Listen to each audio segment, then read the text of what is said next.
사도행전 말씀 보겠습니다. 사도행전 12장입니다.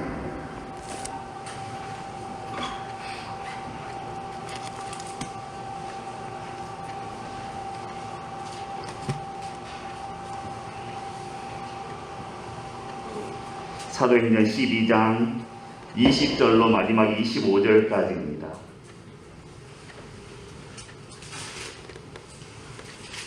사도행전 12장 20절로 마지막 25절까지입니다. 신약성경 208쪽입니다.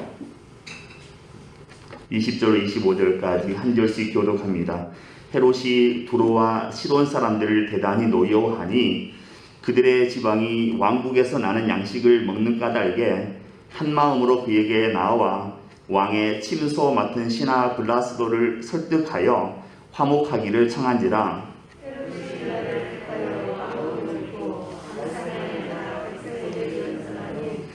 백성들이 크게 부르되 이것은 신의 소리요 사람의 소리가 아니라 하거늘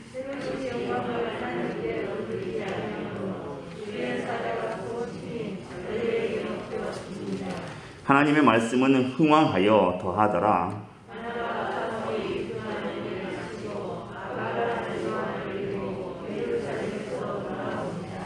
아멘.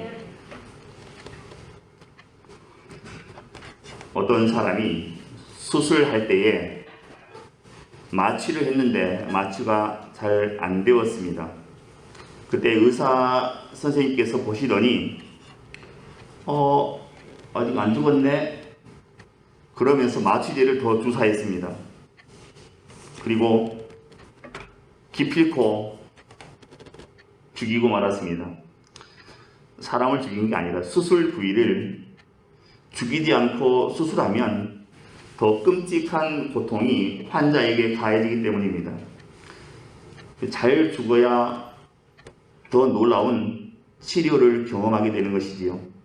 그래서 마취가 잘 듣지 않으면 더 세게 마취제를 투여하게 됩니다. 이 원리를 아마 사도 바울이 생각하고 있었던 것 같습니다. 사도 바울이 말하기를 나는 날마다 죽노라 이렇게 고백했습니다. 나는 날마다 죽노라. 자랑하고 싶은 것이 있지만 자랑을 참고 잠잠히 지내면 그것이 날마다 죽는 삶입니다. 분노가 화가 치밀어 오르지만 그 분노를 참으면 그것도 역시 날마다 죽는 삶이 되는 것입니다. 우리는 가끔 편안한 삶에 대한 유혹이 찾아옵니다. 아무것도 안 하고 그냥 편하게만 살았으면 좋겠다. 이런 유혹이 자주 우리의 마음을 놓고 하죠. 그런데 육신의 이 편안함은 우리 영혼의 평강을 빼앗아 가는 경우가 많습니다. 그래서 육신의 이 편안함을 멀리하고 주님께 더 가까이 나아가는 그런 헌신의 모습이 우리 가운데 있어야 되는 것입니다. 또한 우리가 본문을 읽어보면 알겠지만 우리는 늘 주님 앞에 겸손해야 합니다. 우리가 신앙생활하면서 항상 넘나드는 두 개의 문이 있습니다. 교만하고 겸손입니다. 겸손하다가도 어느 순간에 바로 교만의 자리에 서 있는 내 모습을 볼 때가 많습니다. 겸손하다 싶었는데 어느 순간 교만의 자리에 우리가 서 있곤 합니다. 우리 신앙의 선배들은 겸손하기 위해서 몸부림쳤던 그런 위대한 우리 신앙의 선배들이 많이 있습니다. 그 가운데 예수님의 친동생이었고 예루살렘 교회의 대표였고 또 예루살렘 교회의 당회장 역할을 했던 야고보가 있습니다. 이 야고보는 사도행전 12장에 나오는 순교했던 야고보 사도가 아닙니다. 예수님의 친동생 야고보입니다. 동명이인이죠. 흔히 낙타무릎이라는 그런 별명으로 또 기도의 용사로 알려진 야고보가 바로 예수님의 친동생 야고보입니다.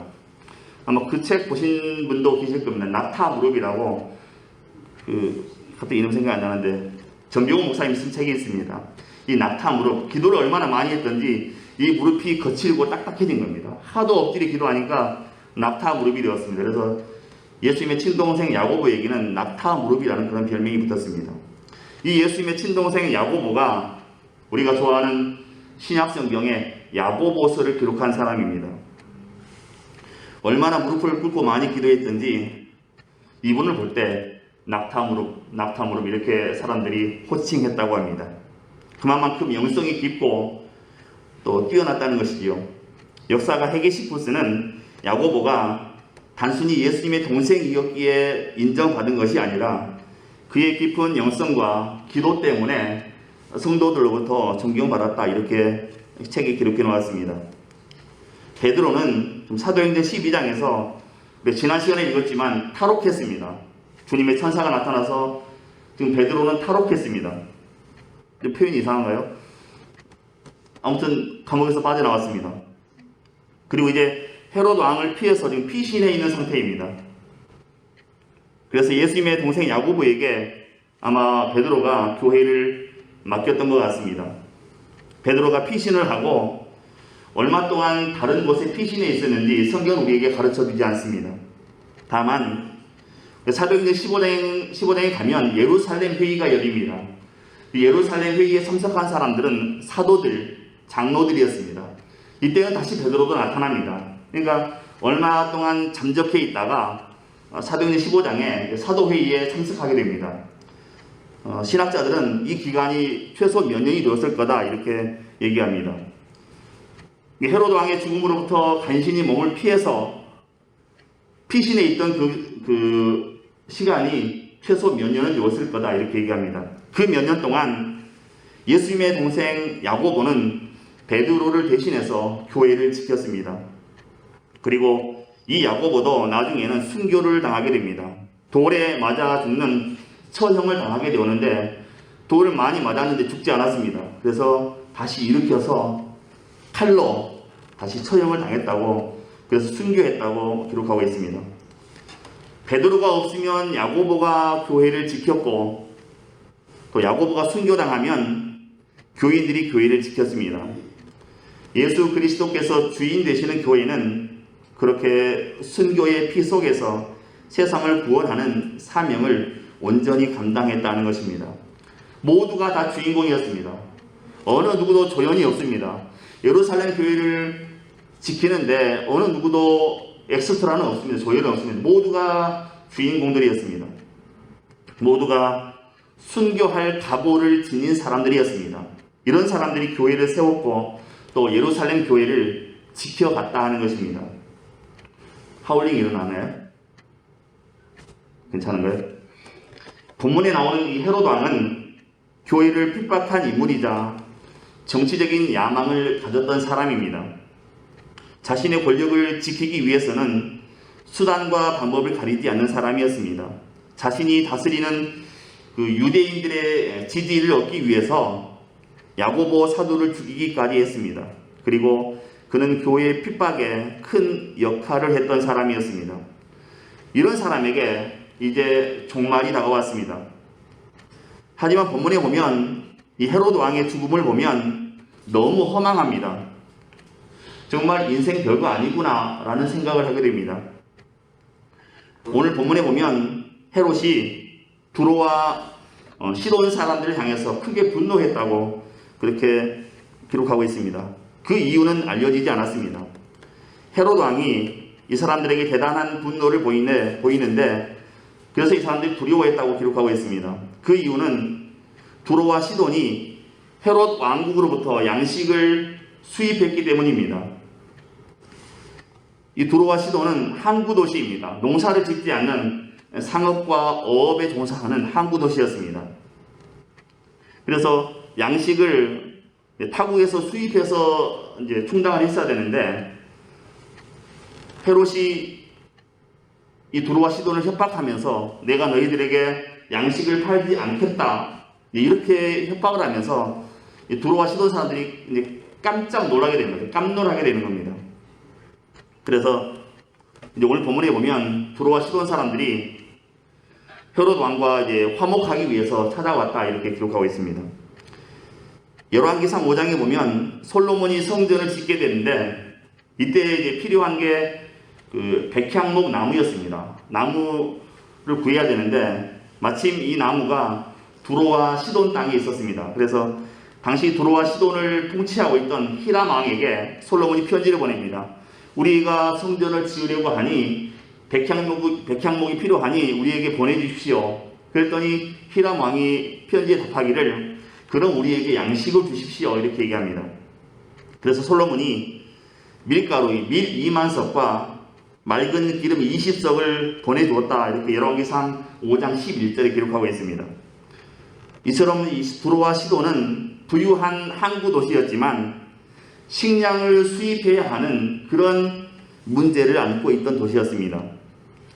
헤롯 왕은 이 점을 이용해서 두로와 시돈 사람들을 협박한 겁니다. 이것 때문에 두로와 시돈 사람들은 양식을 구할 방법이 막히게 되었습니다. 그래서 어쩔 수 없이 다른 곳에 가서 양식을 구해와야 되는데 그렇게 하자니 경제적인 비용이 너무 많이 들어가는 겁니다. 그래서 비록 헤롯이 마음에 들진 않지만 헤롯에게 찾아와서 우리가 당신과 화목하기 원합니다. 이렇게 화친을 요구하게 된 겁니다. 왕의 친소 맡은 신하 블라스도를 설득해서 우리가 헤롯 왕국과 화친하기 원한다. 이렇게 이제 전하게 되었습니다. 그리고 헤롯 왕이 이것을 받아들여서 두로와 시돈 그리고 헤롯 왕국이 서로 화목하게 되었습니다. 이것을 기념해서 헤롯 왕이 날을 잡아서 두로와 시돈 백성들 다 모아놓고 연설을 하게 되었습니다. 헤롯 왕이 아주 그냥 은빛 찬란한 왕복을 입고 단상에 앉아서 백성에게 연설하기 시작했습니다. 연설하기 시작하자 백성들이 아마 감동했던지 이렇게 외칩니다. 이것은 신의 소리요 사람의 소리가 아니다. 이렇게 크게 외쳤습니다. 헤롯이 두로와 시돈 사람들에게 이제 마음을 얻게 되는 그런 순간이었습니다. 그런데 헤롯 왕에게는 이 일이 큰 화로 임하게 되었습니다. 큰 화가 이것 때문에 임하게 되었습니다. 헤롯은 하나님께 영광을 돌리지 않았습니다. 세상의 모든 왕의 권세는 하나님의 허락 없이는 세워질 수가 없습니다. 사실 헤롯이 왕으로서 세상을 통치하고 있었던 것도 사실은 하나님의 은혜였습니다. 그러나 헤롯은 그 모든 영광을 오직 자신이 취했다는 것입니다. 헤롯이 하나님께 영광을 돌리지 않자 하나님의 사자가 헤롯을 쳤습니다. 그러자 그는 곧 벌레에게 먹혀 죽었다 이렇게 기록하고 있습니다. 이것은 헤롯에 대한 하나님의 심판이었습니다. 하나님의 은혜를 받아 누리면서도 하나님께 영광을 돌리지 않았던 그 헤롯을 하나님께서 징벌하신 것입니다. 헤롯 왕의 죄는 이것뿐만이 아니었습니다. 이 헤롯은 거룩한 하나님의 교회를 핍박했던 사람이었습니다. 이런 헤롯이 죽음을 당하는 것은 어찌 보면 자연스러운 일이었습니다. 악인이 악에서 돌이키지 않으면 결국에는 멸망하게 되지요. 악한 자는 결국 회개하지 않으면 이 헤롯 왕처럼 멸망하게 되는 것입니다. 백성들이 당신은 신이다, 이것은 신의 목소리다 라고 부르짖을 때에 헤롯은 그것을 부정하지 않았습니다. 아우 무슨 소리냐고 이렇게 했으면 좋은데 그걸 부정하지 않습니다. 이건 신의 소리다라고 하니까 그냥 고개 끄덕이고 있었던 것 같습니다. 나는 신이 아니다 라며 침묵하지 않았습니다. 침묵했습니다. 말이 자꾸 꼬입니다. 침묵은 일종의 동의라고 할 수 있겠습니다. 인정한다고 하는 것이죠. 당신은 신이요라고 했을 때 헤롯은 기분이 좋아서 가만히 있었습니다.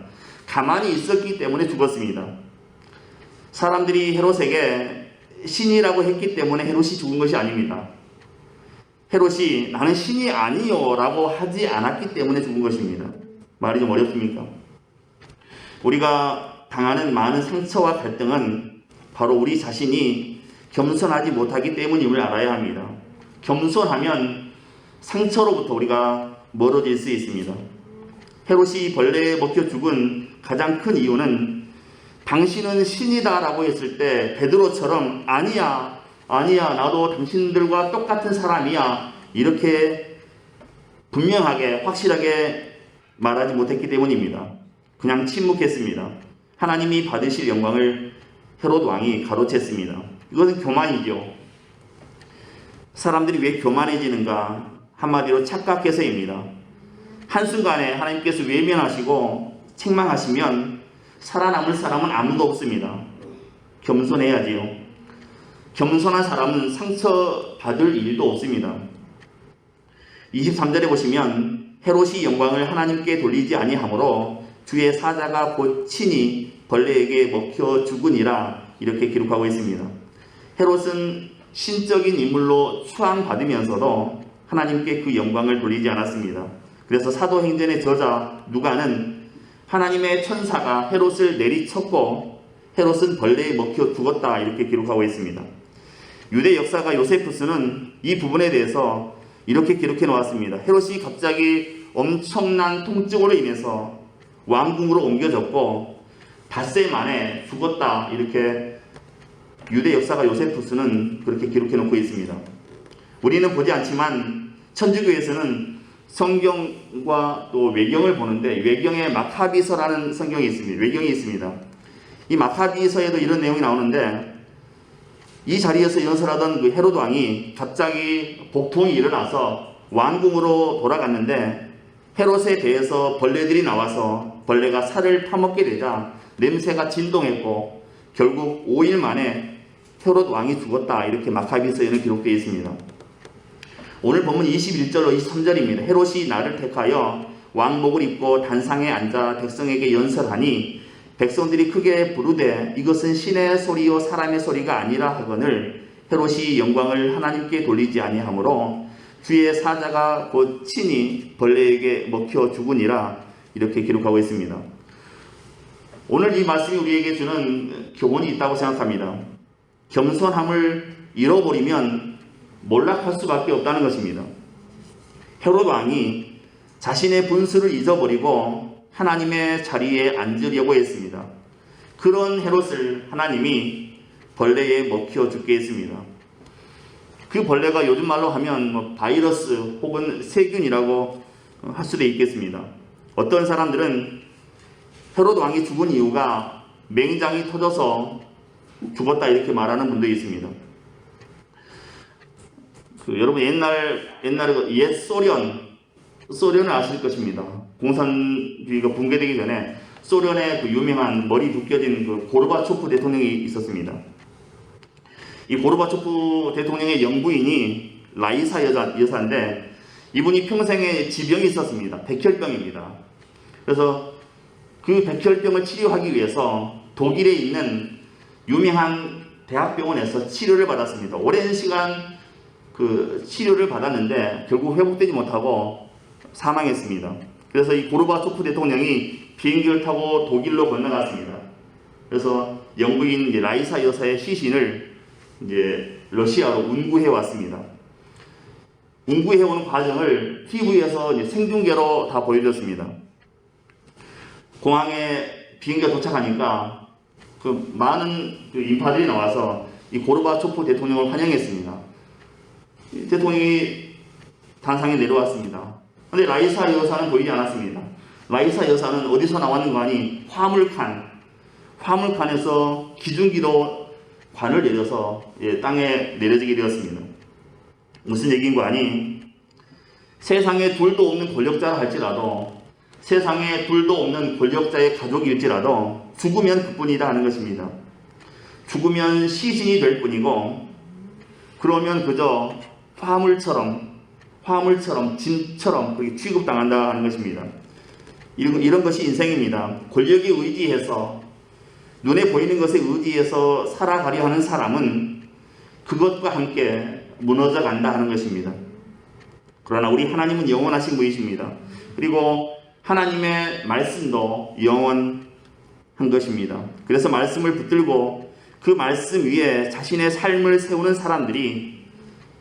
그런 사람들이 자신의 삶을 든든하게 세워가는 것입니다. 우리가 이번 코로나 상황을 겪어가면서 우리가 이 헤롯 왕을 생각하고 겸손해져야 됩니다. 우리 인류가 눈에 보이지도 않는 이 작은 벌레인 바이러스 앞에 속절없이 당하는 모습 앞에 모두가 겸손해져야 되겠습니다.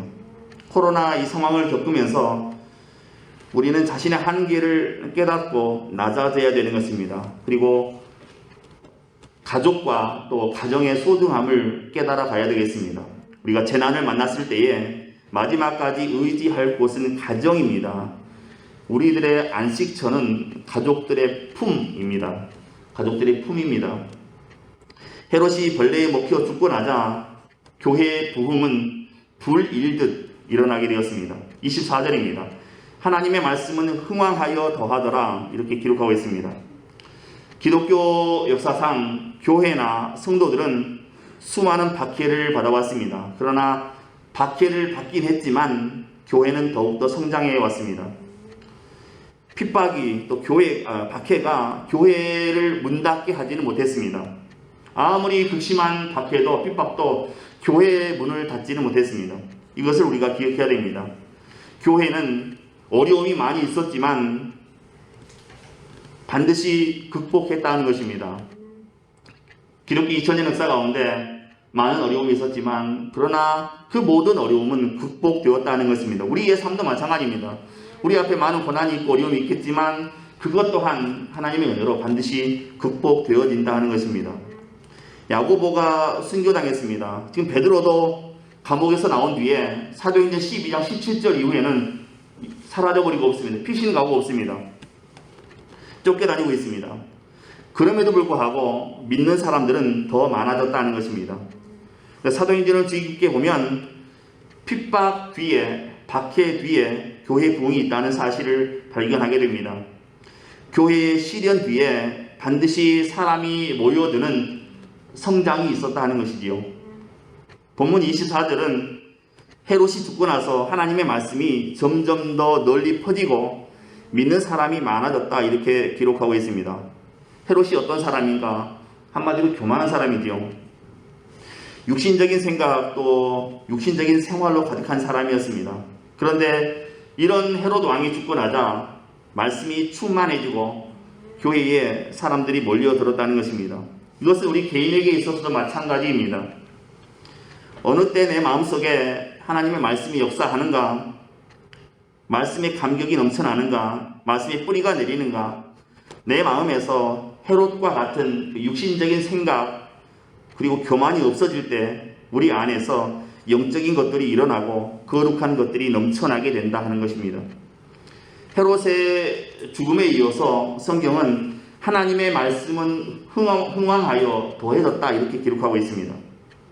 사도행전 12장은 무소불위의 권력을 쥔 왕이 교회를 함부로 대하는 것을 시작으로 해서 마지막에는 이 왕이 갑작스럽게 죽는 것으로 끝이 나고 있습니다. 화려한 권력도 허무하고 비참한 종말을 막지 못하는 것입니다. 그리고 나서 마지막에 성경이 주목하는 게 있는데 바로 하나님의 말씀입니다. 교회를 핍박하던 사람이 죽었다.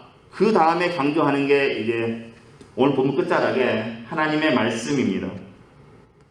하나님의 말씀만이 개인과 인류의 역사를 이끌어가는 참된 요소이다 하는 것입니다. 말씀의 흥왕이 곧 하나님의 관심사이며 우리의 복의 근원이자 내용이 된다 하는 것입니다. 말씀이 생명이며 양식이며 또 말씀이 교회의 토대이며 반석이 된다는 것입니다. 헤롯 왕이 유대인들의 환심을 사기 위해서 교회를 핍박했습니다. 교회는 하나님의 말씀을 기초로 흔들리지 않았습니다. 오히려 흥왕해 갔다, 성장해 갔다 이렇게 기록하고 있습니다. 그래서 흥왕하다라는 이 단어의 헬라어 원어의 뜻은 이런 뜻입니다. 식물처럼 생명체가 점점 자라나는 걸 의미하는 겁니다. 이게 흥왕하다의 본래적인 의미입니다. 하나님의 말씀은 어떤 박해 속에서도 위축되지 않고 성장한다 하는 것입니다. 교회에 어떤 박해가 있더라도 어떤 핍박이 있더라도 하나님의 말씀은 죽지 않고 자라난다는 것입니다. 외국의 유명한 그 기독교 잡지에 세계 선교에 대한 특집 기사가 난 적이 있었습니다. 그동안 세계 선교가 발전해 온 것을 돌아보면서 하나님께서 이 선교에 얼마나 놀랍게 역사하고 계신지 다시 한번 확인할 수 있었던 그런 보고서였습니다. 주후 100년, 예수님 태어나시고 100년이죠. 주후 100년, 그러니까 초대교회가 세워지고 확장되면서 또 핍박과 고난의 시기를 거치면서 사도 바울이 순교당하고 베드로가 순교당하고 그리고 마지막으로 12제자 가운데 마지막으로 사도 요한이 사망할 당시까지 세상에는 그리스도인 대 비그리스도인이 1대 360이었다고 그렇게 보고서에 나와 있습니다. 예수 믿는 사람 한 사람 있으면 안 믿는 사람이 360명이었다는 겁니다. 360대 1이었습니다. 그런데 시간이 흘러서 1991년에는 세계 인구의 7분의 1이 그리스도인이 되었습니다. 360분의 1에서 7분의 1까지 성장하게 되었던 것이죠. 특별히 이란 지역에 사는 그 무슬림을 회교도라고 그러는데 이 회교도 가운데 최근 10년 동안 그리스도인으로 개종한 회교도인의 숫자는 그 이전 1000년 동안 개종한 모든 숫자를 합한 것보다 더 많다고 이렇게 보고하고 있습니다. 1950년에 중국의 그리스도인이 100만 명이었습니다. 1950년에 100만 명이었습니다. 현재는 얼마나 될까요? 현재는 6천만 명이 넘습니다. 중국 인구 13억 가운데 그리스도인이 6천만 명이 넘습니다. 1900년에 아프리카 전 지역의 기독교 인구가 3%였습니다. 그런데 현재는 아프리카 모든 인구의 40%가 그리스도인입니다. 아프리카는 거의 기독교 땅이라고 봐야 되겠습니다. 아프리카 전체 대륙의 전체 인구의 40%가 그리스도인들입니다. 세계 선교가 이렇게 발전해 왔다 하는 것을 보여주는 보고서입니다. 가까운 사람에게 복음을 전하는 것이 얼마나 귀한 일인지 모릅니다.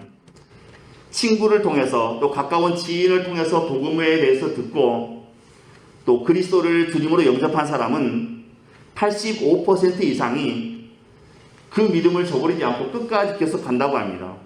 친구, 가족, 지인 이런 사람들 통해서 복음을 듣게 되고 전도된 사람들은 85%가 끝까지 그 믿음을 그대로 지켜나간다고 합니다. 반대로 전혀 알지 못하는 사람들에게 복음을 듣고 그리스도인이 된 사람들, 이 사람들의 85%는 쉽게 그 믿음을 잃어버렸다, 이런 보고서도 있습니다. 전혀 모르는 사람이 와서 전도해서 예수 믿으면 그 가운데 85%는 쉽게 믿음을 잃어버리더라 하는 것입니다. 그래서 아는 사람에게 그리스도의 복음을 전하는 것을 우리가 관계전도라고 부릅니다. 관계전도. 그래서 아는 사람에게 복음을 전하는 일은 매우 중요한 일이 된다는 것입니다. 만약 우리가 입술로 전도하는 것이 자신이 없으면 전도지나 전도 책자를 통해서 우리가 전도하는 방법도 있습니다. 레이 리치몬드라고 하는 사람이 있었는데 이 사람이 실험을 해봤습니다. 기독교 관련 소책자를 길거리에다 일부러 던져놨습니다. 그리고 지켜보았습니다. 레이 리치몬드는 이렇게 생각했습니다. 가능하면 예수 안 믿는 사람, 악한 사람이 저 책을 주워갔으면 좋겠다 하고 책을 그냥 길거리 한복판에 던져놓고 지켜보고 있었습니다. 아니나 다를까 생긴 것도 좀 그렇고 아주 안 좋게 보이는 사람, 그 사람이 이 소책자를 들고 갔습니다. 이 사람이 그 책을 들고 감옥에 들어갔습니다. 감옥에 들어가서 이 사람이 할 게 없으니까 그 소책자를 읽고 또 읽었습니다. 그리고 이 사람이 감옥에서 회심했습니다. 그리고 이 사람이 책을 썼습니다. 무슨 책인고 하니 다들 아시는 책입니다. 철로 역정이라고 존 버년이 쓴 책입니다. 존 버년이라는 사람입니다. 이 사람은 이 책을 써서 수천만 명을 그리스도께로 인도한 사람입니다. 지금까지 인류 역사 가운데 성경 방으로 많이 팔린 책이 이 철로 역정입니다. 이 사람이 원래는 폐인이나 마찬가지인데 이 레이 리치몬드라는 사람이 길바닥에 기독교 관련 소책자를 툭 던져놓고 누군가는 집어가겠지, 가능하면 예수 안 믿는 사람이 집어갔으면 좋겠다 기도했더니 마침 이 존 버년이 지나가다가 그걸 책을 들고 돌아다니다가 뭐 잘못했던지 붙잡혀갖고 그대로 감옥에 들어갔습니다. 그대로 그 책을 들고 감옥에 들어가서 할 게 있어야 이분이 읽고 또 읽고 하다가 은혜 받은 겁니다. 회심했습니다. 그래서 이분이 나중에 이제 감옥에서 나와서 변화된 다음에 책을 쓴 게 철로 역정이라고 하는 책입니다. 일부 2부로 되어 있는데 우리나라에 일부만 판매하고 있는 것 같습니다. 하나님이 역사하시는 일에는 이런 놀라운 일도 나타나게 되는 것입니다. 나는 부족하더라도 내가 전하는 그 하나님의 말씀은 스스로의 생명력으로 왕성하게 된다는 것을 우리가 믿어야 합니다. 내가 능력이 있어서 사람을 변화시키는 게 아닙니다. 거기에 기록되어 있는 그 하나님의 말씀이 스스로의 생명력이 있어서 사람을 변화시키는 것입니다. 히브리서 4장 12절에 이렇게 기록하고 있습니다. 하나님의 말씀은 살아있고 활력이 있어 그 전생에는 운동력이 있어 좌우에 날선 어떤 검보다도 예리하여 혼과 영과 및 관절과 골수를 찔러 쪼개기까지 한다 이렇게 기록하고 있습니다. 이 하나님의 말씀의 능력을 믿고 전할 때 제자가 세워지고 그리스도인이 생겨나게 된다 하는 것입니다. 우리가 하나님을 의지하면 하나님께서는 늘 우리를 지켜주시는 분이십니다. 그래서 우리는 다른 거 필요 없고 말씀만 잘 붙들고 나아가면 된다는 것입니다. 태국에 나가 있는 한 선교사님이 은행에 갔습니다. 왜냐하면 선교비 찾아서 써야 되니까. 선교비를 찾으러 은행에 갔는데 마침 그때 강도가 이 선교사님을 아주 유심히 쳐다봤습니다. 선교비를 찾아서 가는 걸 보고 이 선교사를 이제 뒤따라갔습니다. 후미진 곳에 가서 으슥한 곳에 가서 이제 이 선교사님의 돈을 뺏어가려고 계속 미행을 했습니다. 후미진 곳에 마침 들어갔습니다. 그래서 옳거니 기운이 있대다 하고 이 강도가 나서려고 하는데 갑자기 그 선교사님 앞에 군대가 나타나더랍니다. 그래서 군대가 나타나서 이 선교사님은 뭐 대화를 하더랍니다. 그래서 이 강도가 칼을 써보지도 못하고 그냥 돌아왔습니다. 그런데 이분이 몇 년 지나서 우연찮게 그 선교사님에 의해서 전도가 되었습니다. 예수를 믿게 됐습니다. 이 전직 강도가 너무 궁금해서 그 선교사님한테 물어봤습니다. 선교사님, 그 몇 년 전에 그 선교비 찾아가지고 오실 때 후미진 어디에서 제가 선교사님 돈을 뺏으려고 하는데 갑자기 그 군대가 나타났습니다. 사람들이 막 나타나고 막 대화하고 그러는데 그 사람들 누구였습니까? 궁금해서 물어보는 겁니다. 했더니 선교사님은 전혀 그걸 모르더랍니다. 그 무슨 일이냐고. 나 그런 일 없다고. 나는 다만 그때 선교비를 찾아와서 다리가 아파서 그 자리에 잠깐 쉬었을 뿐이다. 이렇게 얘기하더랍니다. 무슨 얘기겠습니까? 하나님이 이제 천사를 보내신 것이지요. 이처럼 때로는 우리를 지키시기 위해서 하나님은 천사까지 또 하늘의 군대까지 동원하시는 분이시다 하는 것입니다. 말씀을 정리하겠습니다. 헤롯 왕은 그리스도인들을 죽이고 또 사람들의 그 인기를 얻게 되면서 모든 것이 자신의 힘으로 된다는 착각을 가지고 있었습니다. 하지만 이제 그는 하나님의 손에 의해서 심판을 받게 되었고 흩어져 있던 그리스도인들과 또 베드로는 더욱 힘을 얻어서 복음을 전파할 수 있게 되었습니다. 하나님의 말씀은 흥왕하여 더하더라. 이 말씀은 우리 삶에서 반드시 이루어내야 할 모습이기도 합니다. 말만 많은 그리스도인 되지 마시고 말씀이 많은 그런 그리스도인들 되시기 바랍니다. 말장난 같습니까? 말만 많은 그리스도인 되지 마시고 말씀이 많은 그리스도인 되시기 바랍니다. 이거보다는 만나면 이거보다는 말씀으로 충만한 그런 삶을 우리가 살아갈 수 있어야 되겠습니다. 말만 많은 그리스도인이 아닌 말씀이 많은 그런 그리스도인으로 우리가 살아갈 수 있어야 되겠습니다. 복음은 그 무엇도 아닌 하나님의 말씀이 중심이 되어야 되는 것입니다.